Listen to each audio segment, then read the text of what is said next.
আমার যেহেতু home district কুমিল্লাতে, আমার কুমিল্লার পিঠাই পছন্দ। বিবিখানা পিঠাটা অনেক বেশি ফেমাস। তবে আমার ছোটবেলা থেকে একটা খুবই অভ্যাস খারাপ। তেলের পিঠাটা আমি ছোটবেলা থেকে খাইতাম।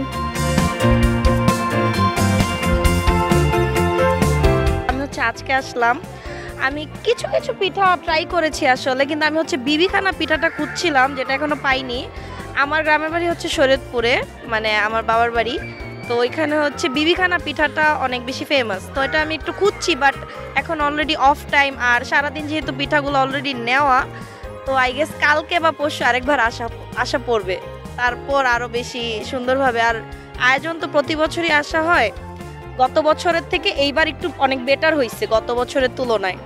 বাট গত বছরের মিডলে একটা ফটো বুথ টাইপের ছিল, এবছর এটা নাই, এটাই ডিফারেন্ট। ঢাকায় যেহেতু আমরা থাকি, আমরা কিন্তু সব জায়গার পিঠা ট্রাই করতে পারি না। তো এখানে যেহেতু একটা ফেস্টিভ্যাল হচ্ছে, যেখানে আমরা সব জেলার পিঠা খাইতে পারতেছি, সব জায়গার মানুষই আসা উচিত, ছোট বড় মানে মাঝারি যাই আছে সবার আসা উচিত। অ্যাটলিস্ট সব দেশের পিঠা চেনার জন্য হলেও আসা উচিত। লাইফে একবার তো সব কিছু ট্রাই করা উচিত, এই জন্য অবভিয়াসলি সবার আসা উচিত। সবাইকে বলবো যে সবাই যাতে আসে আর সব দেশের পিঠাই দেখে যায়, অ্যাটলিস্ট নলেজও গেইন করতে পারবে এখানে সবাই। আমার যেহেতু হোম ডিস্ট্রিক্ট কুমিল্লাতে, আমার কুমিল্লার পিঠাই পছন্দ। তারপরে সব জেলাটা ট্রাই করি, বিক্রমপুর, তারপরে নোয়াখালী, যেটা আমার সাইডের। আমার এমনিতেই বাসায় নর্মালি পাটিসাপটা পিঠা পছন্দ। আর আমরা যেটা বেশি খাই হলো তেলের পিঠা, অনেকে বলে বড়া পিঠা, অনেকে বলে ঢাকাতে বলে পোয়া পিঠা। এক এক জেলায় তো পিঠার নাম এক এক রকম, ঠিক আছে? পিঠা একটাই কিন্তু নাম ভিন্ন। প্রতি বছরই আসা হয় 2-3 বার করে। ধর এই বছরে 2 দিন আসলাম, আরেকদিন আসার ইচ্ছা আছে, 8 তারিখ পর্যন্ত যেহেতু আসছে, প্রতি বছরই আসা হয়। ভালোই লাগছে আমার তো এখনকার ঘুরা দেখলে মানে বেশি করে দেখতে পাচ্ছি না, আজকে আসছে একটু আগে, তারপরেও অনেক ভালো লাগছে যে আমাদের ঐতিহ্য তুলে ধরছে, এটা তো অনেক সুন্দর ব্যাপার।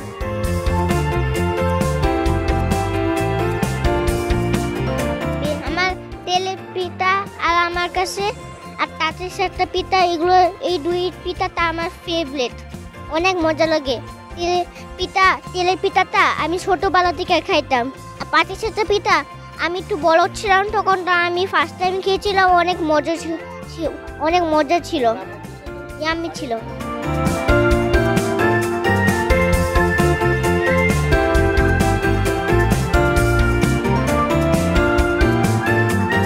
খাবারের মধ্যে বান্দরবানের স্পেশাল পিঠা মারমাদের পিঠা বলি আমরা। এটা ঢাকা শহরের মধ্যে পাহাড়ি পাটিসাপটা নামে পরিচিত হচ্ছে এখন বর্তমানে। এটা হচ্ছে ব্ল্যাক কালো বিন্নি চাল দিয়ে বানানো, আর হচ্ছে স্পেশাল মুংডি পাওয়া যায়, আর হচ্ছে আপনার বিন্নি চালের স্টিম বিন্নি চালটা পাওয়া যায়, কালো বিন্নি চালটা। আর মুংডির মধ্যে বিভিন্ন ফ্লেভার, বেচা কেনা খুব ভালো প্রতিবারের মতোই। শিল্পকলায় সবসময় জাতীয় পিঠা উৎসব সবসময় ভালো চলে। আমি এইবার নিয়ে 3 বার অংশগ্রহণ করেছি।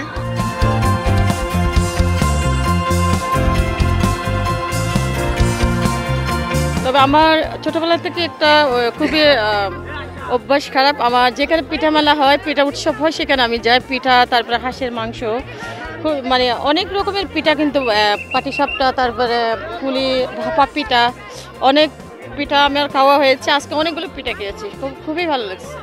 আমার কিন্তু সব জেলার পিঠাই ভালো লাগে, যেহেতু আমাদের গ্রামে মানে ধানের শ্বাস হয়। ওই ধানের শ্বাস হচ্ছে চাউলগুলো দিয়ে, কিন্তু আতপ চাউল বলে অনেকে, ওই চাউল দিয়ে আমাদেরকে এনি টাইম কিন্তু আমাদের পিঠা বানানো হয়। সেজন্য আমাদের সব জায়গার পিঠাই ভালো লাগে। তবে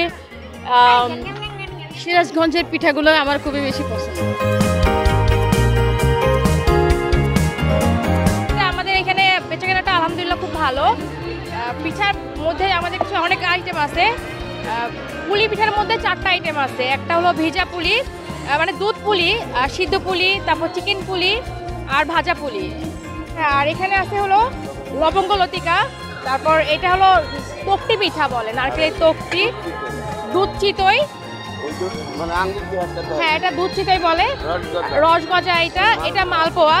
এটা হচ্ছে সিদ্ধ পুলি, এটা হচ্ছে এটা ভিতরে হচ্ছে নারিকেল এবং খেজুরের গুড় দেওয়া। আর এটা হচ্ছে চিকেন পুলি, ঠিক আছে? এটা হচ্ছে আপনার এটাতে যেটা চিকেন দেওয়া থাকে, আর হচ্ছে মানে স্পাইসি সোজা কথা এটা আর কি।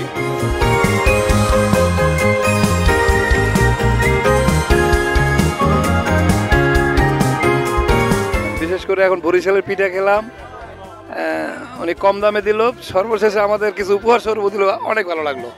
এবং বাংলার ঐতিহ্য ধরে রাখুক এবং এরকম পিঠা মেলা প্রতি বছরই হোক, মাসে মাসে হোক, এক এক জায়গায় আমরা সেটা প্রত্যাশা করি।